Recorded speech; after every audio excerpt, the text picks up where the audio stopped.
Great. Hello, my name is Tracy Ishigo. I'm your ACCA president. I'm so happy to see all of you here today. We are here for the budget update. Now that Prop 30 has passed and the governor's budget is out, there's a lot of important issues to talk about in the UC system. And today we are granted here with 4 very important decision makers here on our campus. We have Meredith Michaels and Rich Lynch from the Planning and Budget Office. We also have Bryce Kikuchi and Dr. Parham, our Vice Chancellor of Student Affairs, who is coming in later. He's getting off of the conference call right now. But these are 4 people who I'm very happy to have their collaboration with, and they'll be giving a brief presentation at the beginning. We'll have about a 30-minute presentation altogether, and then we'll have a 10-minute discussion groups. Each of you have been assigned a sticker on your label, on your name tags. And around the room you'll see blue group, red group, green group, yellow group, and that's where we'll have about 10 minutes of discussion about your insights and your thoughts, and to be able to gather your questions about the presentations and just to have the opportunity to digest everything. And then in the last 30 minutes, we'll have a really good time to have question and answer, where you can really ask any questions, and I really urge you to, because I think that it's very rare, actually, that we get to have these opportunities to hear about what is happening at UCI. And so please take that opportunity to do so, and think about what's learned here will leave here. Think about spreading this information with your colleagues or your other students, because this is really important, and I appreciate your engagement already. So without further ado, I'd like to introduce Meredith Michaels and Rich Lynch.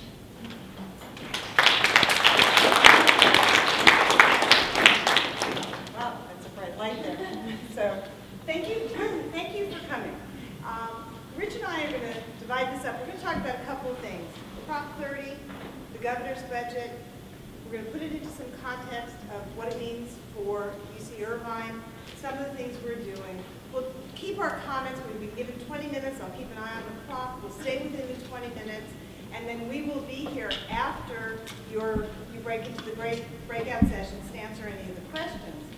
So, I don't know, how many of you went out and voted this year? All right. Yeah, I had this theory. I think that's great. I had this theory because everyone kept saying Prop 30 is going to fail. I mean, and conventional wisdom, if any of you are political science students or follow any of this, you know, every pollster was saying it, because what normally happens in conventional wisdom, you have to be polling well over 60% when a proposition first gets introduced, because support wanes over time. And what happened is Prop 30 never polled greater than maybe about 52 or 53%. Very worried. But the flaws were the polling is done. You know how they do polling? They call landlines. How many of you have ever even answered your landlines these days? None. Yeah, none. And some of you probably don't even have them, even in your homes. And part of it is the pollsters say it doesn't matter, because the demographic, the 18 to 25-year-old group, they vote less than anybody else. So if we don't capture them in the polls, it doesn't change the outcome. But in fact, we did change the outcome, you know, this year. So Proposition 30, you know what it was. I won't go through the details. But there are a couple of really important things here, is to understand what Prop 30 is and what it is not, or what it does not do. Prop 30 actually will generate, depending on what happens with the economy and so on and so forth, somewhere between $5 to $7 billion to help the state balance its budget. If you've been following the state, the problems that the state got into go way back in time, over a decade, where the state essentially started spending more money every year than it took in. And you can only do that for a certain amount of time, and then you run out of your reserves. This is good. Something to bear in mind about Proposition 30. It's not a permanent solution. Most of the measures that are in there, the increase, I think, what is it, a 4% increase in the sales tax, and the change in the income tax brackets are only in effect 5 years.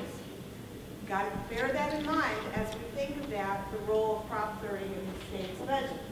But what it did for us in the short term is it didn't add any money. It didn't give us one more penny in the current year. What it did, which was equally, if not more important, is it staved off what I would have considered devastating cuts to the university. We, as a system, would have seen about $250 million more cut to our budget. This was good. The other thing that it did is it provides enough money in the 2013-14 budget for the legislature and the governor to honor its commitment to buy out a fee increase. So what that meant was in 2012-13, the region's budget assumed that there would be a 5% student fee increase in 12-13. After discussions, negotiations, whatever, with the governor and with the legislature, the regents made a choice to not increase the 2012 fees with a promise that if Prop 30 passed, the legislature would provide the money that the fee increase would have. So no fee increase in 2012-13 current year. The other thing which Prop 30 did that I think is particularly important is it provided a platform for the university to continue to negotiate with the state on a multi-year plan. Because every year, and you've seen it in your own budgets, we never quite know what's going to happen. So Prop 30 was pretty good. Okay, so fast forward, Prop 30 passes, we move to 2013-14. This is what is on the table for now that we know about. The state, the governor, this is the governor's budget, and I don't know how familiar you are with the process, but what happens is the governor introduces his budget. The legislative analyst, which is a nonpartisan analytical unit that advises the legislature, will weigh in and advise the legislature on the policy and funding implications of the governor's budget. It will go through a process where it is heard independently in the Assembly, in the Senate, and any differences will be reconciled towards the end of the process. Somewhere in the middle of May, usually around, I think it's about May 14th or so, the state comes up with revised revenue projections, which gives the governor an opportunity to revise his January budget. Much better prediction at that point. And then they move forward. In theory, we're supposed to have an approved, signed budget by July 1st. So we are in the beginning of the process, and there's a lot that can happen. My experience, and I've been working at the, with these kinds of issues for a lot of years, is it doesn't usually get a whole lot better than what's in the governor's budget. So you want as good of a deal at the outset as you can possibly get. So what did the governor do? He introduced his budget. He included $125 million, honored the commitment to buy out the fee increase that didn't happen in 2012-13. That's good. He proposed a 5% adjustment to the university's general fund base for another $125 million, and proposed to fund annuitant benefit cost increases for a total of $256 million. He went a little further, and he said, I'm also going to offer you a deal here, that I'm ready to negotiate a multi-year package. And he would also include a 5% base budget adjustment in 2014-15, another 4% the next year, and a 4% the following year. The catch, or maybe you won't see it this way, it's a string, I guess, is he would expect that there would be no fee increases during this period of time. And we can talk about what the implications of that are. The other thing he includes is a debt restructuring of lease revenue bonds. Now, lease revenue bonds is a long-term funding mechanism that the state can use to pay for buildings. And what they do is they go out and they buy bonds, and there's debt service on it. The university has probably about $2.5 billion worth of our facilities, not just our campus, but system-wide, funded out of this mechanism. The annual debt service is $250 million. what the governor's budget proposes is to shift that $250 million into, actually not, I guess it's going to shift the responsibility for the debt and give us the money to pay for that debt. So why is this a good deal? It's a good deal because it gets $2.5 billion off of the state's books in terms of debt. But more importantly, it gives the university, which has a far better credit rating than the state of California, an opportunity to restructure this whole bond, all of the bonds. What the folks at the Office of the President tell us is they believe, and I have confidence in what they're telling us, that they can immediately go out to the market, sell the bonds, and that they will save about $80 million a year. The proposal is that that $80 million a year will be used in the following way. $10 million will be taken off the top to fund an initiative in the governor's budget for online education. Can't tell you a whole lot more about how that will work at this point because we don't know, except that it will probably be some kind of a campus grant program where faculty can apply for grants to develop online courses. I don't know if you listened to the Regents meeting or you've had a chance to read anything that President Udall has said or that Governor Brown has said, but they're very interested in students taking at least, 10–15% of their courses online in some way. And it'll take some development to do that. So that's another part of the budget which is good for us. A couple of other things. The governor talks about some accountability in his budget. Now at this point he talks about time to degree, graduation rates, increasing the number of California community college transfer students. Short on substance, other than saying you got to do better and you got to do more. We'll have to see how that gets played out once it goes through the legislature because the students at this campus, on average, have a 12.3 quarters time to degree. That's right, 12.3 to degree. You can't do a whole lot better than that. And we have a graduation rate of something close to 90+% within 6 years. It's closer to about 65 or 68% within the first 4 years, but we actually do very, very well. As a matter of fact, we are something like 8th or 9th among all of the major research universities across the nation. So we'll have to see how that works out. There are a couple of other things that he calls student incentives, which would cap the number of student credit hours of courses that you could take before graduating. Although I have to say, the number that he's put into the budget is so high as to not be a cap because we don't come anywhere near to taking all of that. So overall, we're situated for the beginning of a process in a pretty good place. Increases are always better than decreases. This does not fund everything that the University of California had asked for.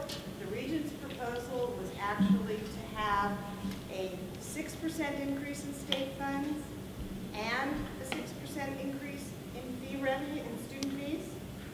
When the budget actually went to the Regents for discussion, they labeled it as a 6% increase in state funds with an additional 6% in either student fees or state revenues. Instead, we got the 5%. So what we need to watch out for here are two things. One, the debt restructuring. What we're told is the way they restructured the debt, this will be $80 million available to the system for 10 years. The Prop 30 revenues, which are bolstering the state's budget, will be available for 5 years. Hopefully what will happen over time, the state's economy will grow and there will in fact be permanent money to offset it. And another factor that we have to watch out for is in any given year, our campus alone has $25, $30 million a year of fixed cost increases. And they come primarily in the form of, we have increases in our utility bills that we have to pay. There haven't been for a while, but there will be as the budget improves. Compensation increases for staff. We do have compensation increases in the form of academic merits on an annual basis for faculty. We have increases in the cost of our health benefit costs, the employer's share. So there's a lot of things that get factored into here. So we'll be watching this, pretty closely. You want to talk a little bit about this part? Sure. Yeah, I'm going to go back. Hi, Tracy, thank you for giving us this opportunity. This is a nice group. You all filled up the room, too. What does the governor's budget plan mean for UCI? This is the question I'm going to try to answer. First of all, in the short version, it means no new cuts from the state.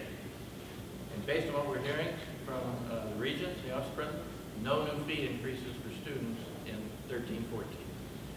That's the great news. That's the good news. However, it doesn't mean that we're totally out of the woods. We have a lot of strategies that we're employing to try to get through this environment that we're in. And really what the governor's budget means, and the situation we're in means right now, is that if we continue to do a good job on all of these things and all of our partners at the state, federal, and the Office of the President level, we do a good job with all these initiatives and strategies, we have a good chance of stabilizing our budget by the end of 14-15. Okay? I know that seems a long ways off for some of y'all, but that's the reality. Recall that we took very severe cuts from the state, $134 million, almost more than 30% of our budget was cut by the state, UCI budget, in the last 5 years. We weren't able to absorb and strategize how to absorb all those cuts in that period. We've pushed forward some budget cuts that we have not addressed yet, and we need to begin doing that in 13-14 and 14-15 to get our budget situation totally stabilized. The best analogy I can think of for this crowd is the governor's budget meant we got a good grade on our midterm. We feel good. But you know how you all feel a couple weeks later when you realize I got to keep working as hard as I can to maintain that grade by the time I take my finals, and I have to do good on my finals. So kind of where we're at, we got a good grade in our 13-14 governor's budget, and now we need to keep working harder to see if we can get to full stabilization of our budget department. And it will take a lot of work. I think we'll be able to, we certainly seems like we'll be able to do that with no fee increases in 13-14 because the state has pledged to give us money. We're working very, very hard on all these things. Trying to generate efficiencies all over the place, trying to generate savings and put in place programs to reduce our costs. That little graph is just a graph that shows you in the last 4 years, we've reduced our off-campus lease costs by almost $3 million. And that was that wasn't an easy thing to do, but it was probably transparent or just hidden from students. We used to lease a lot of space in the community. We figured out how we can bring people back on campus. You may notice some of the buildings are a little more crowded, but we own that space and we don't have to pay anybody for it, so it was a good strategy. Those are the kind of things we've been employing. We've also looked at developing new revenue streams, and these are just examples. We look at the whole array of revenue opportunities that we have. We've begun developing some new self-supporting programs. Some students enjoy and are willing to pay for, these are particularly graduate programs, to further their credential. We're trying to grow our summer session and our university extension activities. Those are just opportunities for us because we're trying to preserve the cost of the core instructional programs that all of y'all are part of. And we're also trying to increase, looking all over campus about what we do, particularly things that we do that serve our community. Not so much that serve students, because we want to try to draw money from the community into the campus so that we can stabilize the core funding we have for our primary mission, which is undergraduate instruction and research. So, in short, what this means for UCI is we're in good shape today, but we still have a couple of finals to take to see if we can get to where we need to be. Okay? Bryce, Thomas, would you like to make some comments?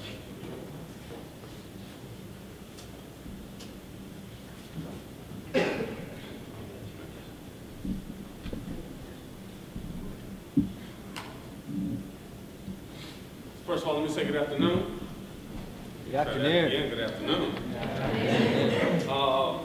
Let me say thank you to Tracy, and always love to collaborate to bring students new information. Like my colleagues in planning and budget, who are some of the smartest people around, the overall theme we share, I think, is an air of optimism for the campus. Remember, optimism in this case comes not because there's a bounty full of new resources around, but we have literally been like the little Dutch boys and Dutch girls putting every finger and toe in the dike that we could, trying to stop it. And the fact that what you see in the new governor's budget is that the cuts that have occurred have stopped. And so we have to manage the big hole that we're in, which is what you saw Rich just talk about. But it makes a difference, I think, in terms of not having to add on to, right, that cut that we've been enduring for the last several years. So within student affairs, I'm going to ask Bryce. You guys met Bryce, by the way. He is my budget director for student affairs, who helps us through lots of this. And so let me run through these real quick. Basically, student affairs exists to support the academic mission of the institution. So whatever we can do to try to help students take maximum advantage of the resources in the institution, we are, right, keen on doing. We are clear, however, that there are times when students will have difficulty taking maximum advantage of them if they have concerns about where they're going to live and how they're going to afford it, and what they do about health care, what happens if I get stressed, and what do I do if I want to find a job, and what happens when I go home to mom and dad and what do I want to do for a career, and all those wonderful things that we do. So we try to make sure that we manage those aspects of it. We're also clear that probably 30 to 40, I would sometimes even argue 50% of what you will learn in your college career, you sometimes will learn outside of the four walls of the classroom. And so we are responsible and take pride in trying to provide co-curricular aspects of student learning that complement what our academic colleagues do within the classroom. So that is part of the mission that you will see us do. We're organized, for those who haven't seen this presentation, in 4 clusters. So we have enrollment services, wellness, health and counseling, student life and leadership, and auxiliary services. So each of these clusters are relatively broad and have an assistant vice chancellor who work with those. So in enrollment services, we have admissions, our Center for Educational Partnership, the Student Outreach and Retention Center, financial aid, and the registrar. For wellness, health and counseling, we have campus recreation, the career center. This is the care office, campus assault resource and education, the counseling center, disability services, our clinical social worker who's here, who works as part of this agency to manage a lot of crisis and urgent care, and then student health. Student life and leadership has student conduct, cross-cultural center, international center, campus organization, new student programs, the LGBTR center, and the veteran center. And then here in auxiliary enterprise, these are all the things that generate resource and income for us. So we have obviously our budget and resource management, the HIL, child care, hospitality and dining services, conference services, student center, student government, reports through here, and student housing as well. So lots of auxiliary things. So this whole thing is the student affairs division. Now, what has happened over the time is that even as you see these offices are still relatively intact, the good news about all the budget reduction is that we have worked very hard to try to sustain most of these centers. So that if you take a snapshot and go back in retrospect 3 to 5 years, you will still find most of these centers, right, here in 2013-14 going forward, as we're predicting next year, as you found 5 years ago. What you won't find is the same level of staffing. So what we've had to do is to reduce staffing in lots of areas. So there are whole units, right, that, for example, have cropped up new that we are funding on temporary funding. But there are other units that are traditional, that lots of students rely on, that in fact has not only reduced staff, but has an interim director because we had to cut the director when the director retired, right? Because we'd rather cut a position that is vacant rather than take an existing staff person and lay them off. So I give that to you because there are lots of these in other places around the division that we have with temporary money or people kind of floating, that hopefully as we begin to restore the budget, we'll have to begin to restore this to its fullness so that these units can function pretty well. But basically this is kind of a snapshot of the division. Let me invite Bryce to weigh in on this as well and explain kind of the budget pieces. And this is particularly important as you think about what is core funding versus auxiliary, right? Okay, so this here is our snapshot of how student affairs is funded. Again, I want to reiterate what Dr. Farr mentioned is student affairs really is here to support the students. And so it's very crucial that we maintain the level of service that we do to our students. Because if we weren't here, you guys wouldn't be as successful. So this is our budget snapshot. We have three main sources of funds that help fund student affairs. We have core funds, which is made up of mostly state funds, state general funds, and student services fee funds. We also have self-supporting funds, and these are these areas that Dr. Farr mentioned are auxiliaries. So those are like your housing and the Hill and the student center and event services. And then we have other funds like contracts and grants and endowments. And so that's kind of the breakdown here. As you can see, what's dark here, and this might be hard to see, but it's the self-supporting fund and our self-supporting debt service. So although those areas that are generating revenue, there's a large component, roughly 20% of our budget, that we have to gear towards debt service. And so examples of debt service that we have is all the housing facilities, like Middle Earth, Mesa Court, Campus Village, Arroyo Vista. They also have debt service on those facilities. Another one is this building here, the Student Center, and all the food service facilities like BC Caverns on the green, as well as Campus Recreation. So you guys are all familiar with all of those facilities, yeah? You guys all use them all? It's good because you guys are paying for them through your either referenda or through some of the income that you generate. And then, so as you can see, core funds, which is our state general funds and our student services funds, make about 13% of our budget. Right, so here's what's a challenge to remember. As you think about what happens with student fees, I run into lots of students who come see me either in conversation hours or other places who think that the budget for student affairs is 100% reg fee and core funded. And what we want you to see is that if you look at the core funds that we have, and even the other funds here, that's 20% of the budget, where 80% of it here is either self-supporting, either funds we have to generate or debt service. So we are constantly working, trying to make sure that we can balance our books, right, while also trying to meet your needs. So it's an interesting, kind of balancing act in that way. So looking at those core funds, which is again that 13% pie, which is roughly about $15 million, this is how it's broken up by those different clusters. Dr. Farr mentioned we have the wellness, health, and counseling services and enrollment services. And then the other pie for auxiliary services, which is primarily child care, and then student life and leadership office. So if you took that 13% slice and then sliced it further up, this is what that whole 13% would look like. And this is where the core funds go to support these particular spaces.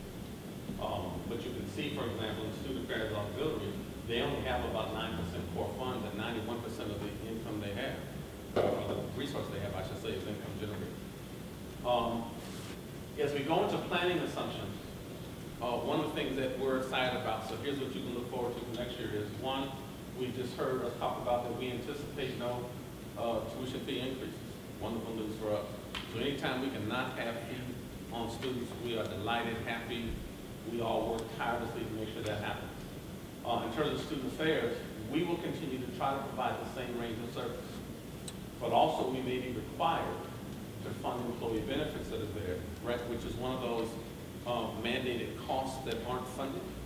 So the campus has to figure out how to do that. We don't have the independent revenues from the state to be able to fund that. The other piece that we want you to be aware of that we are supporting very much is student government referenda, where we have the Source Center here, the shuttle, which I'm a big fan of. Anytime we can decrease trips to the campus, anytime we can create more pedestrian-friendly, kind of walkways, but make sure that you aren't taking a whole lot of time to get to and from where you need to be, I'm all for that. And then reducing the number of cars and our carbon footprint on campus, I think is important. And also, I think there'll be one for the VU on there as well.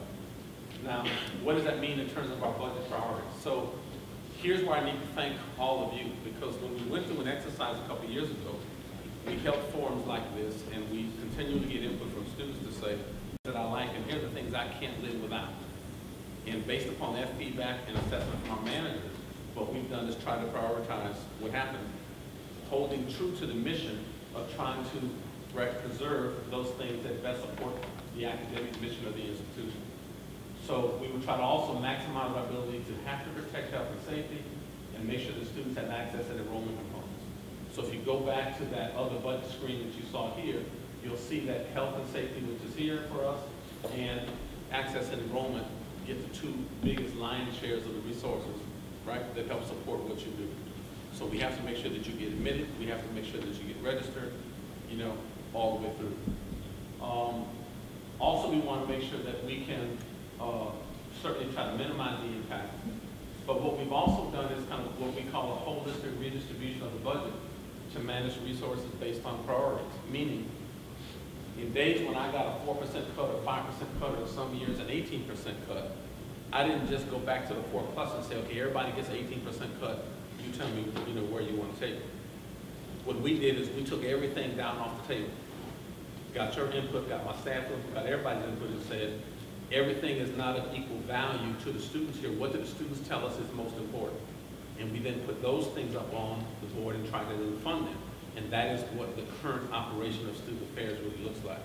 So we will continue to be able to try to maintain those, even though some of those things we have within the division are in fact on soft money. So we continue to try to implement process improvements, consolidate and reorganize to preserve the quality.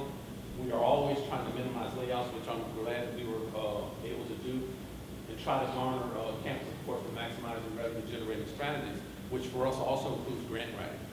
So you saw Bryce talk about in the slice of the pie, ways in which we are trying to write grants, right, to do lots of things. We just received another word the other day about a grant in health education for our DUI program. We have a grant that runs our campus assault resource and education for domestic violence and sexual assault. I mean, there are lots of people who are looking at ways. We got a grant from Prop 63 money to help out our counseling center deliver mental health services. We're always looking for those kind of strategies to generate resources to be able to serve students, right? So that's where we think we're going. Hopefully, with no budget cuts, right, coming, then we should be able to preserve most of these services that you see in the student affairs division. So with that, I'll stop and say thank you. Great. Okay, so that was a lot of information, and now we're going to go into our discussion breakout groups. And so Joseph, Sarah, Ryan, and Dennis. And then did you say, can you explain like how what your relationship is with on-campus dining? Sure. Okay, first, it's not the Associated Students dining. So it's a slide that says it's student affairs. So in the student affairs cluster, dining and hospitality services is something that reports to us through what we call auxiliary enterprise, meaning that they don't receive student rent fees to support them primarily. They are primarily supported as an income generator. So every dime they spend, they have to make, right? And it's that kind of balancing act. So it reports to our Associate Vice Chancellor, who's Dan Doros, and the chair of, I should say, the director of Dining Hospitality Services, an individual by the name of Jack McManus. And so, in fact, not only do they seek input from students, but they employ, how many students do we have employed? Like hundreds. I thought it was supposed to be 5. Hundreds of students who actually work in dining hospitality service. Anybody in here work in dining hospitality service? No, okay, nobody here. So we have hundreds of students, right, who work for us, who provide input, consultation, you know, draw paychecks, do that, as well as when we go to set up new things, some of what we set up. So we take out, what did we take out? Quiznos last year. We put in Subway. Some part of that is based on student input that says, we want Subway. Cool with us. We'll try to work out broker deals, see what the leases look like, and see if we can get you what you want. So we work with students very directly on that. Does that answer your question? Thank you for that question. Okay, which other group has a question? Okay, I saw the back first and then we'll go to you. So do you want to come up and answer your question? We're going to stand up. Well, stand up. Just squirt. Well, I'm with the yellow group, so I had a question. I had a question earlier about the lease. You guys were saying that there was a lease decrease concerning off-campus housing. I want to know exactly what facilities it is, because right now I live in Camino del Sol, and I'm not sure if that's considered on or off campus, but there's a fee increase for this next quarter, for this next year of $65, and I'm not sure if we're considered on or off, and which off-campus facilities saw the least decrease. Okay. Let me clarify. I was talking about administrative space that we leased off campus. Okay. For instance, you go back about 3 or 4 years ago, and the campus accounting department actually had space off campus that we were leasing from a commercial landlord. What we did is we identified space that we could house our accounting department here on campus. And they're on the first floor of the Biosci 3 building. And that allowed us to eliminate that annual lease cost that we were paying to house accounting, and that was probably $500,000 or so a year. It didn't. We weren't speaking about anything to do with off-campus housing. So budget doesn't affect, does budget affect housing for students? Well, the campus-based housing, as Thomas explained, and correct me if I'm wrong, it operates as an auxiliary enterprise. So they set their monthly rental rates at a place to pay for the room and board costs that they incur to provide the space and the food services to those students. Oh, It's kind of a break-even kind of thing. So price increase incurs based off tuition? No. No. No. So in any housing operation, well, actually, you should probably answer that. Yes. I'm always glad to defer to my budget colleagues, but housing, first of all, is an auxiliary enterprise, meaning it gets no student fees at all. So whether your tuition goes up or down, $1 has no impact in some cases on housing. However, in the overall scheme of things, we're always sensitive to any price increase. So that whether you're paying it in tuition or paying it in housing fees or another dime that we're charging for a hot dog, and we're all sensitive to those kind of issues. And we go through like hours and hours worth of discussion to make sure that we can keep those as low as possible. Most housing, the largest footprint, Mesa Court, Middle Earth, Campus Village, Royal Vista, Toronto, and those places are kind of campus housing. But our whole housing footprint is composed of things that we kind of own. And then a small segment, which is land that we lease to a third-party vendor who built it, right, with funds that we didn't have to build it. So they lease the space from us, and they then rent the space to you, right, and try to manage, the housing operation in kind of this general way that we do, even though the living out there is a little bit more independent than you can have in our freshman dorms like Mesa Court or Middle Earth. So that when housing sets its rates, the rates are composed of rents that they need to be able to manage the space, pay off debt service, as you saw Bryce talk about, manage upkeep, grounds, facilities, whatever, maintenance, that stuff, but also do deferred maintenance in terms of upkeep. So every few years you have to, what are we doing? Do new roofs.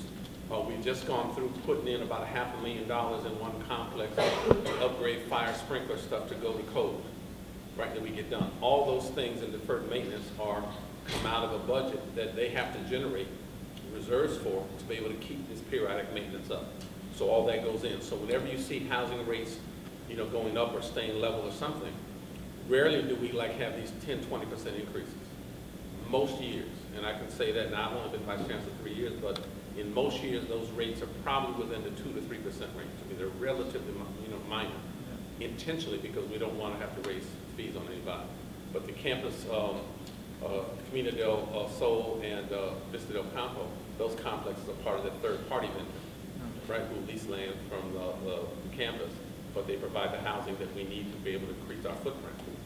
Recall years ago, Irvine used to have kind of a commuter student reputation where most of the students kind of commuted from someplace else. That has gradually dissipated over time. So that right now we have a campus population that's roughly 27,000. We have a housing footprint that's about, 13,000 per mile? Right, plus or minus a few. Right, so we're moving up to that footprint with the goal, hopefully one day, of having about a 50% footprint of students who are able to live on campus in one shape or form. Thank you for the question. Thank you. Okay, so we'll go to Catherine over here. Okay. We're the Green Group.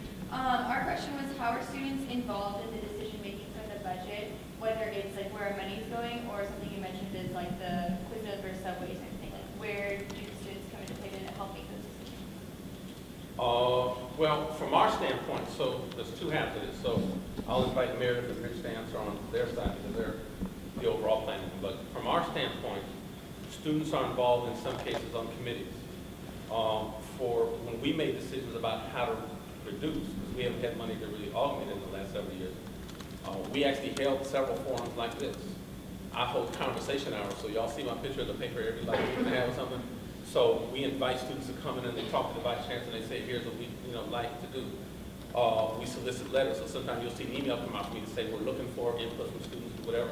So students have all those strategies and forms to be able to send me input about what are their most important priorities.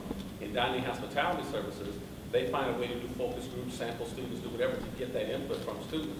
So there's very little I should say, we do around here that doesn't have student input in it. Not a position we try to fill.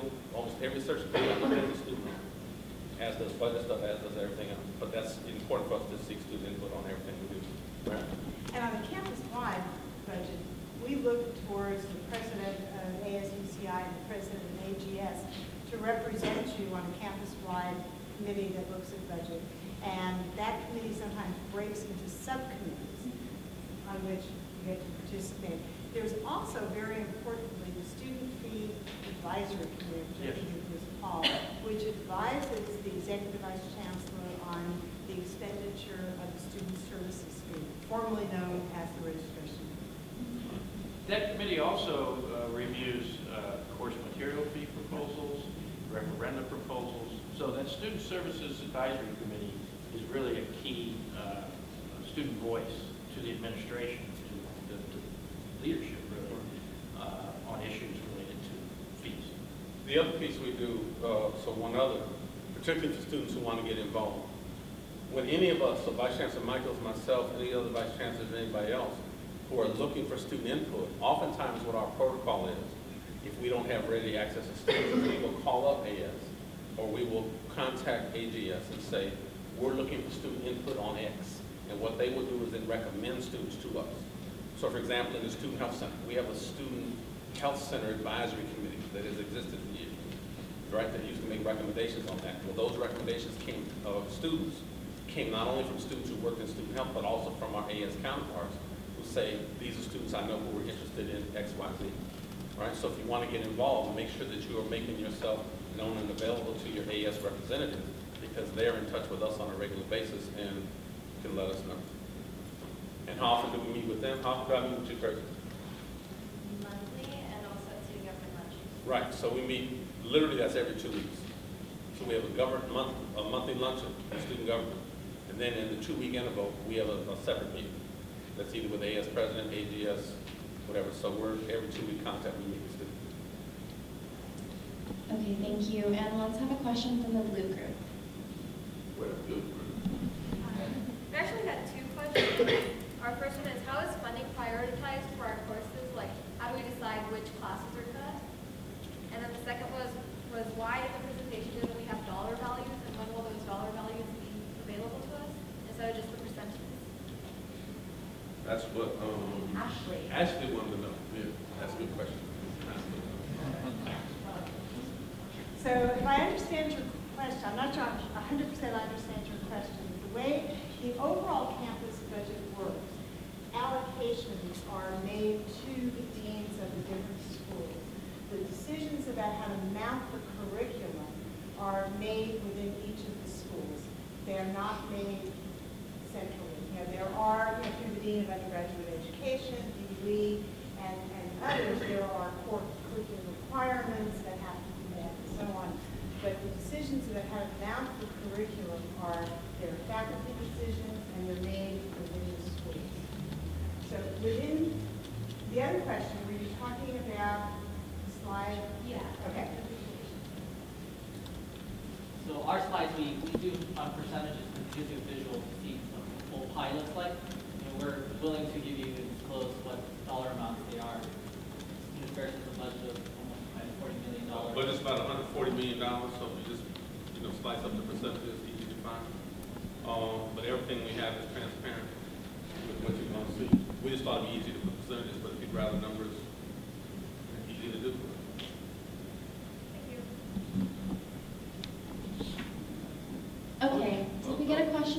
red group in the back? Okay, so we'll go over here. Oh, you are the red group. Yeah. I'm Joel, I'm the Only Alza treasurer. My question is, a lot was made about how fees weren't going to go up, but does that guarantee that no new fees will be added? And if Prop 30 and the governor's budget doesn't cover that, where do new fees come from? So student fees fall into several different categories. There's tuition, which is what's formerly known as the educational fee. That's the level of that is set by the regions. With that comes the student services fee, which is a portion of tuition. Those two fees are set by the regions. And at this point, they are not talking about a fee increase for 13-14. I can't guarantee what will happen beyond that. A lot will depend on what happens with the budget. There are other fees that you pay here on campus. You've got campus referendum. Now, these are the ones you have a couple of here listed. These are proposals that are put onto a campus-wide ballot by a student organization that you have to actually vote on. So those only go into effect if the students approve it. Then there are course material fees, and these are the costs that are incurred through disposable, breakable, the kinds of things that, if you take a science class and you have a breaker, a beaker, and it breaks, it's got to be replaced. And the Student Fee Advisory Committee is the body that recommends to the Executive Vice Chancellor whether or not those should or should not go up. And those are pretty much the main sources of fees. Maybe a good follow-up question to that would be, how was the E-Tech fee implemented? How was the E-Tech fee implemented? Okay, that's a long conversation. That's used by faculty members too. That's right. And I sort of have to sort of rewind the tape here because this was a proposal that came up. I don't know if you were around at the time, but worked very closely, with the students on this. And I'm trying to think of, do you know how much it generates per year? There's actually, what the E-Tech fee has, they have an independent committee comprised of students and faculty that work closely with Dana Ruth, who's the Associate Vice Chancellor in charge of IT. And the revenue from that, which is based on a $1 per credit unit, it's $1 per credit, rather than $1 per credit, goes directly towards enhancing the IT portions of courses. So it guarantees that, and a bunch of other things that you have, and I actually should have brought that with me because I don't have a list of how it's actually used right now, but can follow up with it. But things like making sure that the computer labs are up and running, making sure that your faculty have access to whatever they need to put the materials online and available, through technology. Expanding the wireless campus, making sure there are plugs in places where students hang out, so if you've got your computers, you can plug them in. But we can get you, we'll go through Tracy, we'll get a list from the E-Tech fee committee, exactly how much, what it's used for right now. I just don't have that information off the top of my head. The information about the E-Tech fee is actually on their website. Yeah. But, sorry, I don't mean to be a stickler about this, but I think, was your question more, actually maybe this is my question now. I wasn't around when the E-Tech fee, decision happened. And so how did that initiative come about, and then where did it come from? It came through the budget work group, and the budget work group is a group of faculty, staff, students that were weighing in on the budget at the time, and a subgroup of faculty and your predecessor and head of AGS weighed in heavily. We went through months and months and months of discussion about this. There were student forums, all the students were sent emails where they were asked to weigh in on what they thought about such a fee and how it might be used. So it was a very, very collaborative process. There were presentations, at least 2 or 3 that I can think of that I know I attended with the Student Fee Advisory Committee, advising them, asking for their advice on the fee, the level of the fee, and what it should be used for. And then a proposal was put together. So I'm not quite sure that gets to your question. No, But it was a very, and student affairs folks were great. They put out, there were articles in the new university, there were forums on it, so it was pretty well discussed. Rich, what's the range of e-tech fees in the system, do you know? Gosh, I think they range from about $2 or $3 a student credit hour to 9 or 10. And I think we're somewhere in the middle or on the low end. Right. Yeah. We're on the low end of that. We're in the bottom 50th percentile. Yeah. LA, Riverside, Santa Barbara, Irvine had e-tech fees. I'm not sure about the other campuses, but I know those 4 campuses do. And this campus's proposal was modeled after what the other campuses had done. Do you have other questions? Oh, sorry. I guess we'll go back over here. I have a question. Do you want to come use the mic?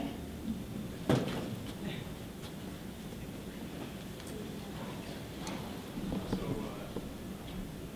what kind of policies are there to guide the use of additional coursework materials for classes, like textbooks or online, like third-party grading, homework systems? Do you know what I'm talking about? I'm not sure that I do. We don't have, those are not fees that the university would charge. Yeah. So if a physics class, for example, requires that you buy an $80 textbook with like a $20 subscription to an online like homework system that does grading and things for the instructor, is there anything in place to like restrict how many of these kind of additional resources the student has to purchase? Do you know, I actually don't think there is. Typically, the faculty I person. mean, I think that's within, that's within the faculty's purview. Faculty person. And Well, I'm normally, any other fee charged to a student, there is a process. Textbooks, I mean, that's kind of a textbook fee. It's just part of the textbook. And that's faculty purview. But any course material fee, any student referendum, any regents fee is vetted extensively before decisions are made. And there's opportunities for student input along the way in every one of those. What I can tell you though, beyond being an administrator, I'm an adjunct faculty, so have taught on, both the academics ladder side as well as the adjunct side. And generally, I think what we do when we teach courses, we are given enough academic freedom to choose what the curriculum is we teach, how we design the syllabus, what books we use, and what we think is most instructive and facilitated to try to deliver the course content. I always manage, and I know lots of faculty colleagues with a sensitivity towards trying to minimize the amount of cost or not incurring cost for a resource if it's that specialized and important that isn't going to give you the most benefit. Even those of us that write books, which I do, I refuse to put out new editions of books that have like 2% new content in them, and then they call them new edition and want to charge you another $20. There are lots of faculty who have that level of sensitivity. Now, publishers don't like that, so my publishers get mad at me because they like, no, we want a new, edition every 3 to 5 years. But, lots of us, I think, are sensitive about that. But to be honest with you, the rates for even the books and the materials we have are set by the publisher. As they recruit distribution costs, production costs, marketing costs, whatever, editing costs. So I couldn't tell you what the books I even assigned for my class cost, right, in most years, unless I really go look it up because they don't really give us a report. We try to maintain a level of sensitivity for that, though, so that as we then go and investigate ourselves and say, this is too much, too little, there are provisions like that made. And I don't know if you're anything like my kids. I have a son who just graduated from UCLA and a daughter who's a senior at UC Davis. And I am amazed at what they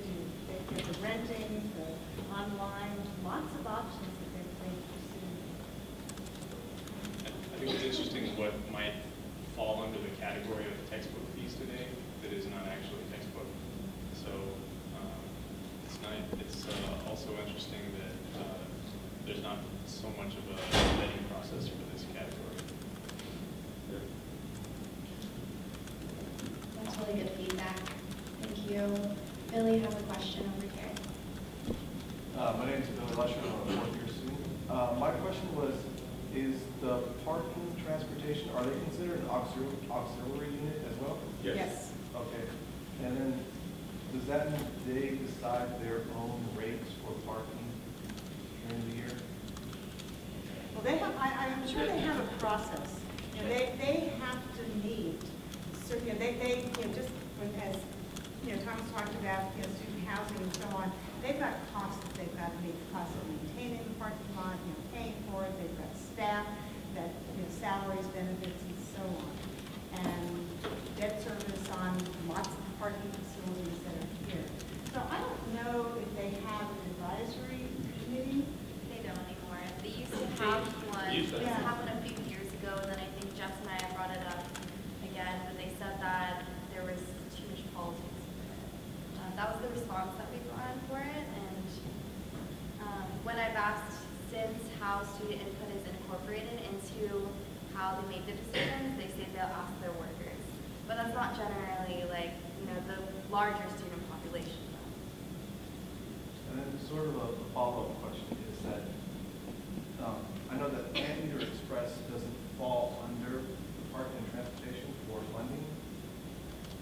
Is there a way to work it so that maybe it can be under or help? Because I know they're talking about cutting routes for the Anteater Express. Recently they cut 2 routes last year. Is there maybe any way? I think it's a great topic for conversation. I really do, because I think transportation, parking and transportation services, you know, has the core competency to do that. And I think the question of exploring, can we save costs by consolidating that, is a good one. That idea's been discussed, but we need to explore it more fully. And then, so as a student, how would I be able to get involved into that process or in that conversation? Actually, since the shuttle service or Anteater Express is managed by ASUCI, I think partner with ASUCI can propose, make suggestions. I mean, that's y'all's business now. It's in your house. And if you think there's a better opportunity, I think bring that to administration's attention. And that may help us carry on that conversation that I just talked about. I think a couple years ago they were talking about that, right? Yes. What happened? It's bounced. It just hasn't gone anywhere. And I think it's because there just isn't enough people suggesting that be seriously considered in school. And ASUCI, because of the burden you'll have with that, I think y'all are the prime entity to insist that it be explored, or request that it be explored. Let me, before we turn the thing, let me introduce you. I told you about Associate Vice Chancellor Dan Doro, auxiliary is there. This is the person who works with shuttle stuff, so he can probably answer your question. So, give me your name again. Billy Lesher. Billy, this is Associate Vice Chancellor Doro. The question was, why were some of the routes cut? I'm sorry, was that? The question was, why? How do we choose which routes to cut? No, not necessarily how or what routes are cut, but is there a way that parking and transportation can help fund the shuttle services so that we don't have to worry about future routes being cut?